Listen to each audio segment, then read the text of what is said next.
सलाम दोस्त। इस वक्त पूरी दुनिया में हलचल मची हुई है और पूरी दुनिया 3 हिस्सों में डिवाइड हो चुकी है। एक्सपर्ट्स का कहना है कि ये वर्ल्ड वॉर 3 की शुरुआत है। दोस्तों, दुनिया भर की नज़रें इस वक्त फ़लस्तीन और इसराइल पर है। 7 अक्टूबर 2023 हफ्ते का दिन हमास ने इसराइल पर एक चौंका देने वाला हमला किया। ये हमास का अब तक का सबसे बड़ा ऑपरेशन था और इसराइल इसके लिए बिल्कुल भी तैयार नहीं था। इस वक्त जो हो रहा है इसकी मिसाल कहीं नहीं मिलती। हमास और उसके जंगजुओं ने इसराइल के हिफाजती बॉर्डर को काट कर गज़ा से इसराइल की हदूद में दाखिल हुए। ये गुज़श्ता कई दहाइयों में सरहद पार होने वाला सबसे बड़ा ऑपरेशन है। इस ऑपरेशन का नाम है अल अक्सा फ्लड यानी तूफ़ान अल अक्सा। बताया जाता है कि इसराइल पर कम से कम 5000 या उससे ज़्यादा रॉकेट दागे गए।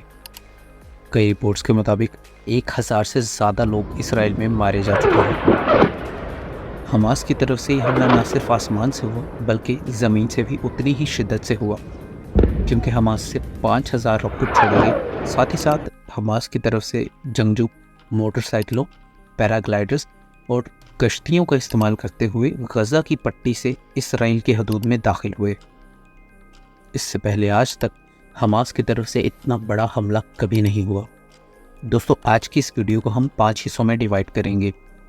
सबसे पहले हम जानने की कोशिश करेंगे कि फ़लस्तीन और इसराइल में लड़ाई क्या है। फिर हम जानने की कोशिश करेंगे कि इसराइल और फ़लस्तीन की लड़ाई की वजह क्या है।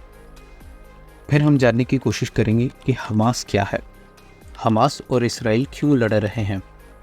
फिर हम जानने की कोशिश करेंगे कि इस जंग का पूरी दुनिया पर क्या इम्पैक्ट होने वाला है, यानी पूरी दुनिया पर इस जंग का क्या असर होने वाला है।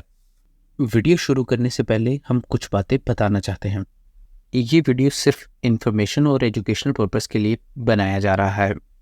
ANM किसी भी मुल्क, कौम या बाशिंदे को सपोर्ट नहीं करता और ना ही किसी की तरफदारी करता है।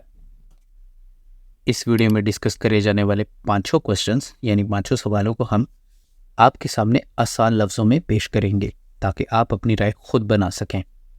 इस वीडियो में डिस्कस किए जाने वाले सारे फैक्ट्स एंड फिगर पब्लिकली भी अवेलेबल है, जो कि आपको main stream media, news articles और न्यूज़पेपर के ज़रिए मिल सकते हैं। तो चलिए दोस्तों, सभी बातों को गहराई से समझने की कोशिश करते हैं आज की इस वीडियो में। More than 700 Israelis are now feared dead.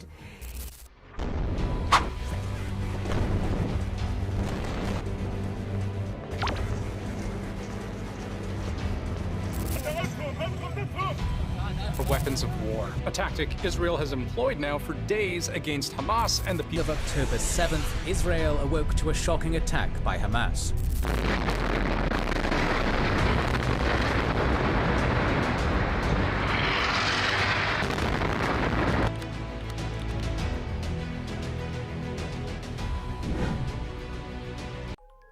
सबसे पहले जानते हैं कि इसराइल और फ़लस्तीन के दरमियान लड़ाई क्या है। फ़लस्तीन को एक फ्री स्टेट बनने यानी एक आज़ाद रियासत बनने में काफ़ी तकीर का सामना करना पड़ा। इसके अलावा इसराइल की तरफ से वेस्ट बैंक में यहूदियों की बस्तियों की तमीर ने और उनको दी जाने वाली सिक्योरिटी की वजह से अमन का हसूल मुश्किल है। ताहम इसराइल और फ़लस्तीन में इन 2 वजूहात के अलावा भी कई इख्तलाफात मौजूद हैं। इसराइल यरूशलेम पर मुकम्मल दावा करता है, यानी इसराइल कहता है कि यरूशलेम उसका दारुल हुकूमत यानी उसका कैपिटल है।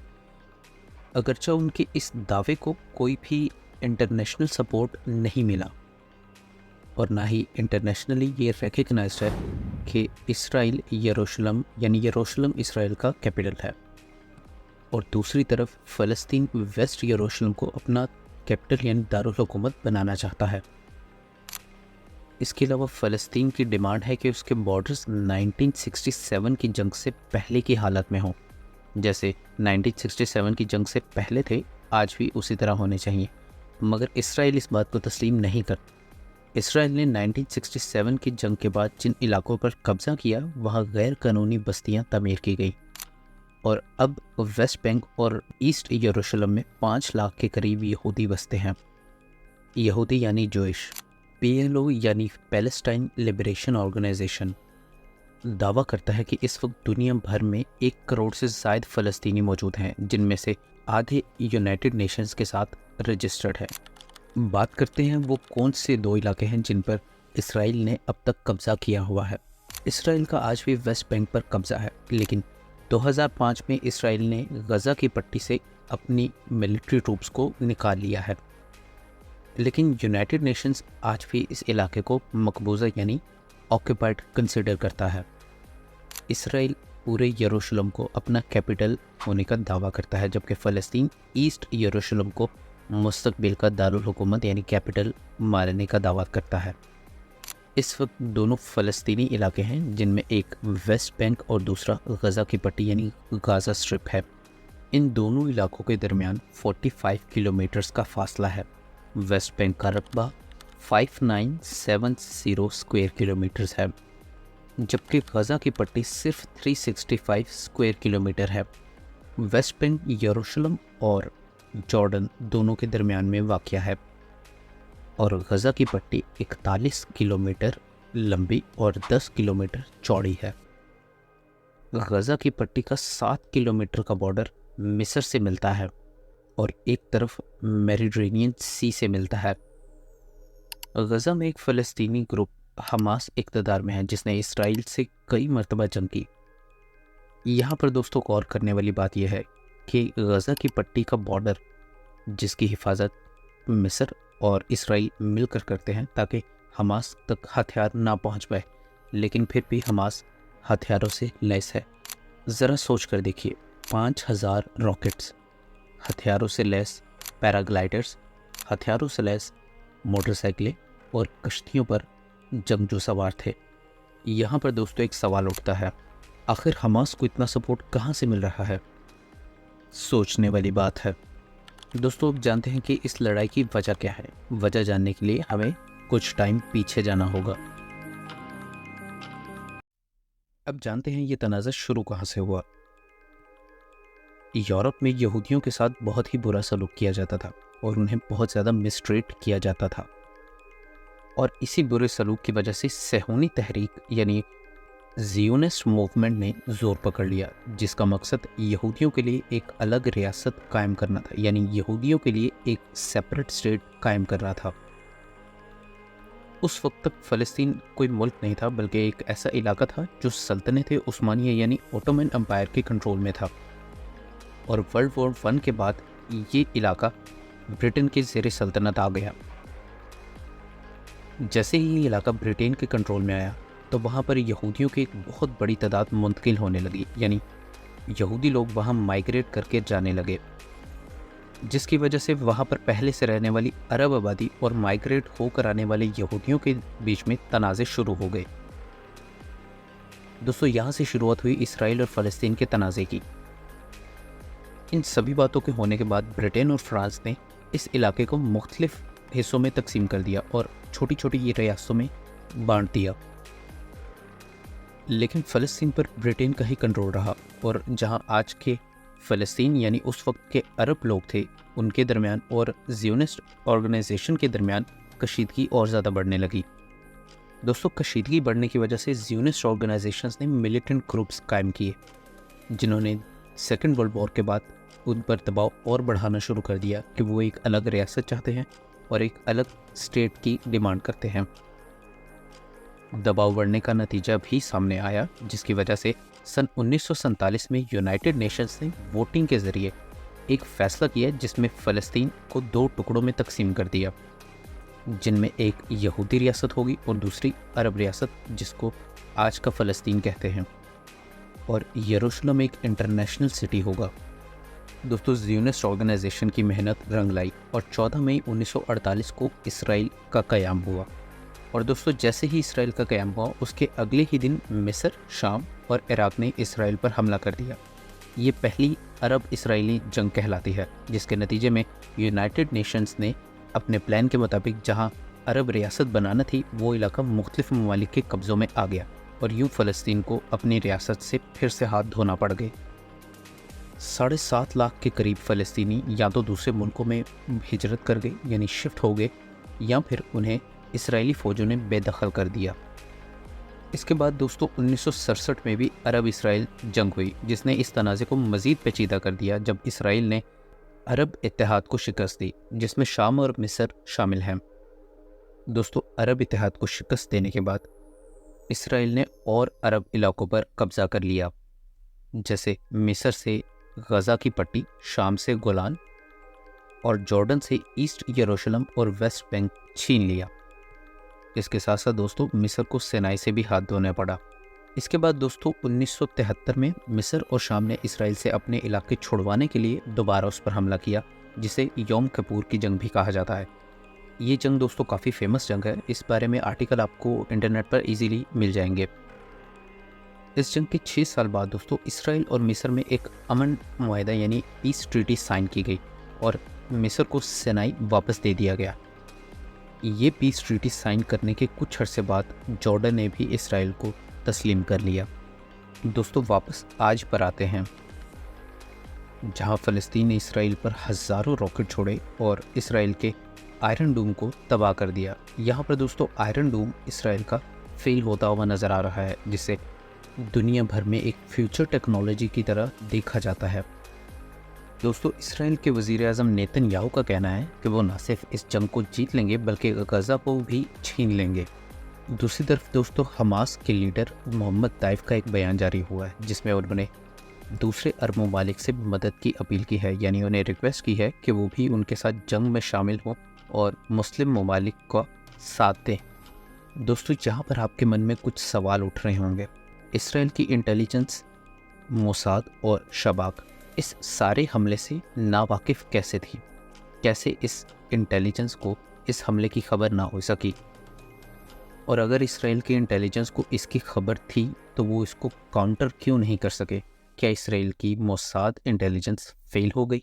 इन सभी बातों को दोस्तों इस वीडियो में आगे डिस्कस करते हैं।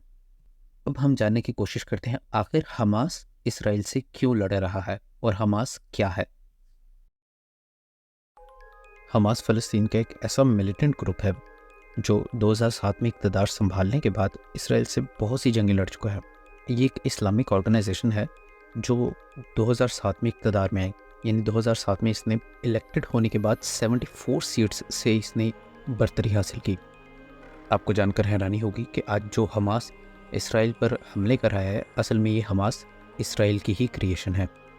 हरकत अल मुक़ावमा इस्लामिया, जिसका शॉर्ट फॉर्म है हमास। इसके लीडर का नाम है इस्माइल हानिया, जो 2007 से लेकर अब तक इसके लीडर हैं और 7 अक्टूबर को होने वाले हमले में ये भी शामिल थे।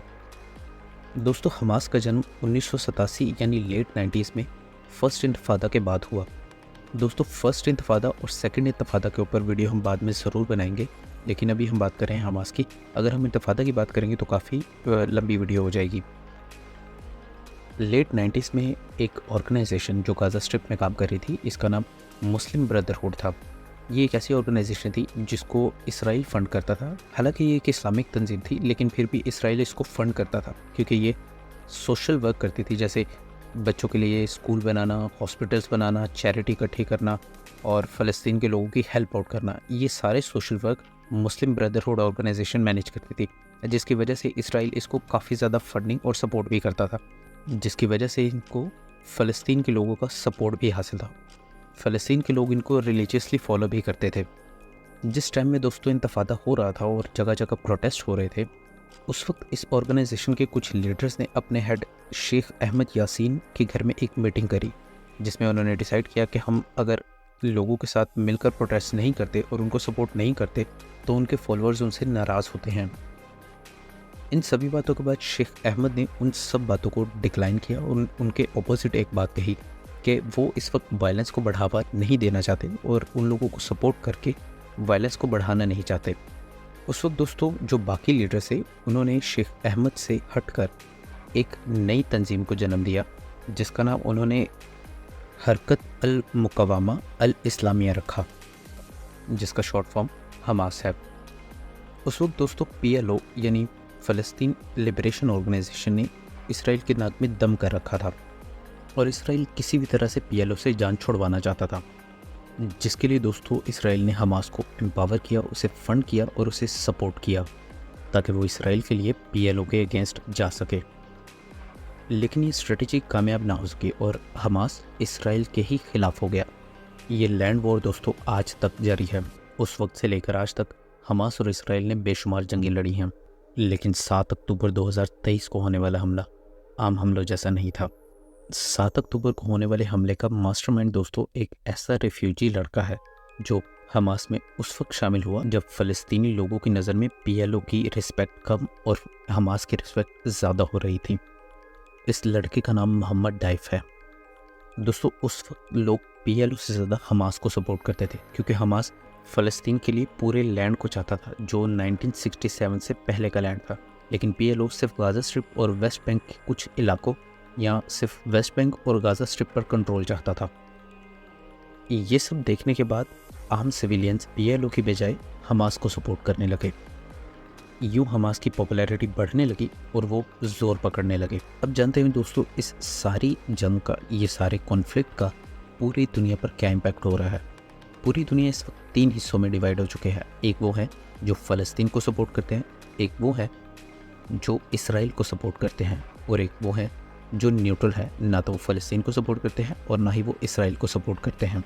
मुस्लिम कंट्रीज़ दोस्तों फ़लस्तीन को सपोर्ट करते हैं, जिनमें ईरान, इराक, शाम और दूसरे मुस्लिम ममालिक शामिल हैं, जबकि इसराइल को अमेरिका सबसे ज़्यादा सपोर्ट करता है।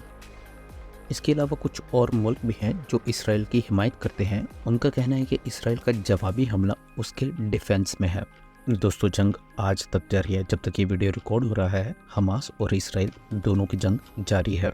यहाँ पर दोस्तों आपके मन में एक सवाल आ रहा होगा, क्या हमास ने ऐसी कोई कैलकुलेशन की जिससे वो अपने फ़लस्तीनी लोगों को इसराइल के हमलों से बचा सकें? दोस्तों हमास का प्लान था कि वो इसराइल पर हमला करेगा और हमला करने के बाद जो लोग जंग में पकड़े जाएंगे उनको फ़लस्तीन में मुख्तलिफ जगहों पर रख दिया जाएगा।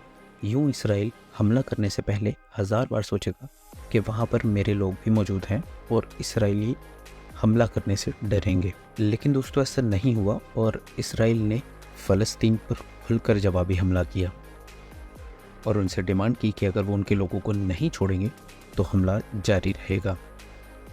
और दोस्तों ये हमला अब तक जारी है, जिसकी वजह से एक्सपर्ट्स कहते हैं कि वर्ल्ड वॉर 3 की शुरुआत है। दोस्तों लेटेस्ट अपडेट्स के मुताबिक इसराइल पर इंटरनेशनल प्रेशर बढ़ रहा है कि वो जंग को ख़त्म करें। ये जंग दोस्तों क्या मोड़ लेती है ये तो वक्त ही तय करेगा। हम आपसे एक नए टॉपिक के साथ अगली वीडियो में मिलेंगे। तब तक अपना ख्याल रखिए। हम उम्मीद करते हैं दोस्तों कि वीडियो आपको इन्फॉर्मेटिव लगा। अगर आपने इस वीडियो से कुछ सीखा तो हमें कमेंट्स बॉक्स में ज़रूर बताइए। वीडियो को लाइक करें, शेयर करें और सब्सक्राइब करें। खुश रहें, आबाद रहें।